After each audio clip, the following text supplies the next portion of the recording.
Sassy T from the 803. How are you guys doing? Doing good. I just got off from work, baby, and I'm ready for the weekend to start. I'm just ready to be off and to rest. But before we get started, remember, all things on this channel is alleged, in my opinion. It is for learning, teaching, fair use, and all that jazz, okay? Y'all, I watched the interview with Tyrone Gilliam, which is the ex of Cheray Whitfield. You remember she was supposed to meet him in Philly, and she claims he stood her up and all this jazz. So Jasmine brand, shout out to the Jasmine brand for doing an excellent job of a interview. I think the interviewee was I think her name was Jazz. Yeah. And she did a great job.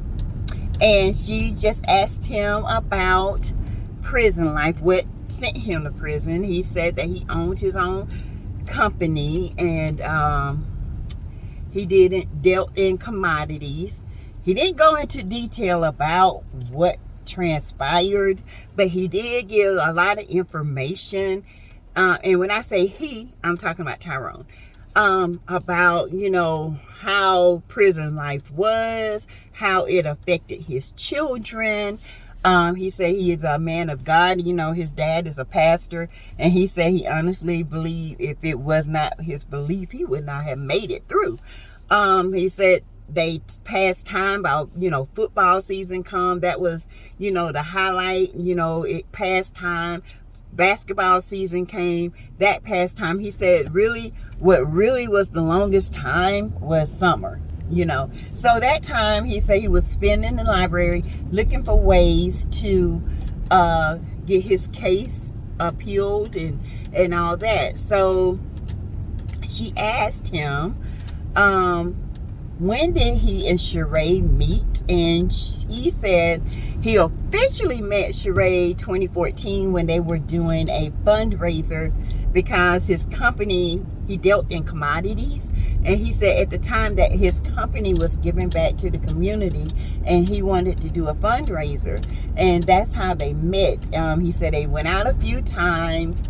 Of course, I think like in 2016, 15, that's 16.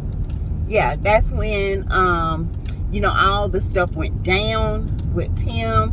And he had, go to court. He was found guilty. And he said once he was found guilty, he said that he just cut everybody out, Cheray, everybody. And he said it messed with his children. It hurt his children deeply. But he ended up coming back around in some kind of way. I didn't understand how they started back communicating. I don't think they ever lost touch. I think she reached back out to him, and she did hold him down while he was in prison. He said it wasn't that type of relationship when you get out, he expected to be with her. But he says not that relationship where, the guys in prison have 2 and 3 gals and then they get out and don't want none of them, find a whole different woman. He said it wasn't like that. And so Jazz asked him about, the Philadelphia scene, the infamous Philadelphia scene when Cheray honey was crying, child. And he said, I am not going to put my freedom at risk. He said I had to send a cease and desist because if I would have got caught working without permission, he could have jeopardized his freedom. And I get that. And he said he's not going back in there for no reason whatsoever. So the scene about her crying and all that, he said he just did not understand, sis, because she knew where he lived. He said, if I'm your man, I know you knew where I was. Why didn't you come there? So he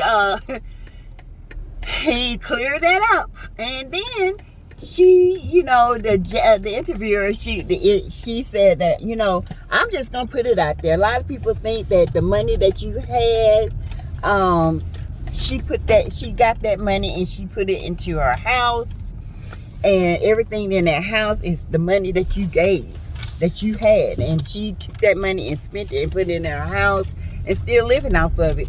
And now there's one question he did not directly go into. He said, I don't disclose that. I'm not gonna disclose any of the business aspect. Okay, Tyrone, you gave her the money. I knew it, bro, because she got that house fixed right after you went to jail. So, okay. We get it. I read between the lines, sis, bro. Okay.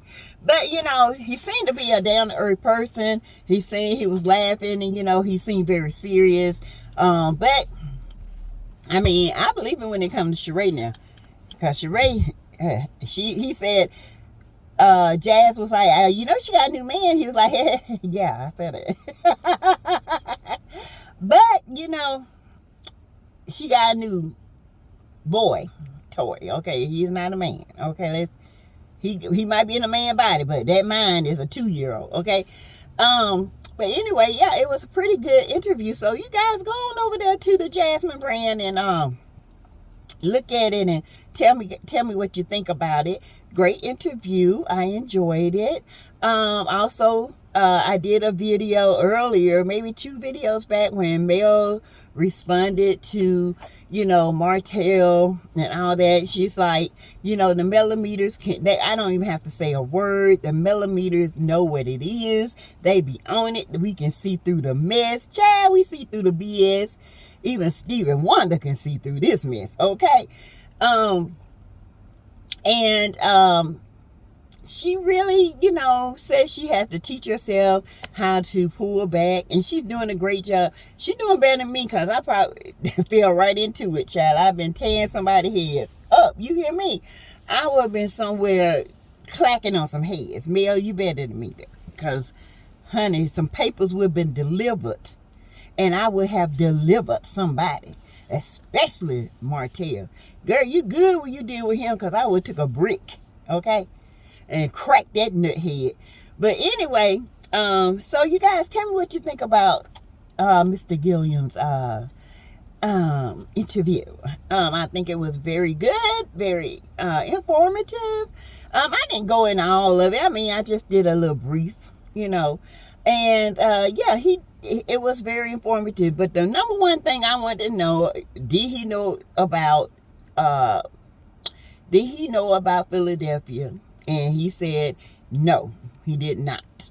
He did not know. He just knew he got a phone call, asked where he was at. And then after that, he had to talk to his lawyers. He had to get a cease and desist and say, look, you did not get my permission. This can jeopardize my future. Cheray don't care. Cheray is all about image, money, and keeping her status. I don't know what status it is, but whatever, sis. Now, the house is bad now. Sis got her own house, okay? I ain't gonna lie to you. Cheray got great taste, okay? Not in men, but she got great taste in furniture. And her wigs be bobbing. Yeah, except that Medusa-looking thing with the bangs. I don't know where she got that from. Ooh, that was ugly. But anyway, you guys, tell me what you think. And tell me how y'all guys are doing today. What y'all been up to and what you guys doing this weekend. Right now, I want to give me some food. I'm going to head to the house. And I will be back and do a video. A 2, a 3, a 4. But anyway, you guys, I will be back. Thank you to my new subscribers. Thank you to the A1s from the day one. Thank you all for just supporting me, laughing and cutting up with me. I can be very serious sometimes, but I can be a clown, honey. Okay? And thank you for the inboxes. Thank you for the donations. Thank you, thank you, thank you, thank you, thank you. I appreciate you all, okay? If you want to join the channel, be right. you can click subscribe, click the join button. If you want to donate, there's a emoji down at the bottom shaped like a heart. Donate to your heart content. If you want to cash app, you can cash app me. I take all of it. It's all in the description box, sis. All in the description box, bro. If you just want to drop an email and say, "What's up, Sassy?" I just talked to somebody today on my email. So yeah, I'm all about that. I might be a little slow sometimes, but I'll get back with you. All right? Okay. All right, y'all. I will talk to you in a little bit. Bye.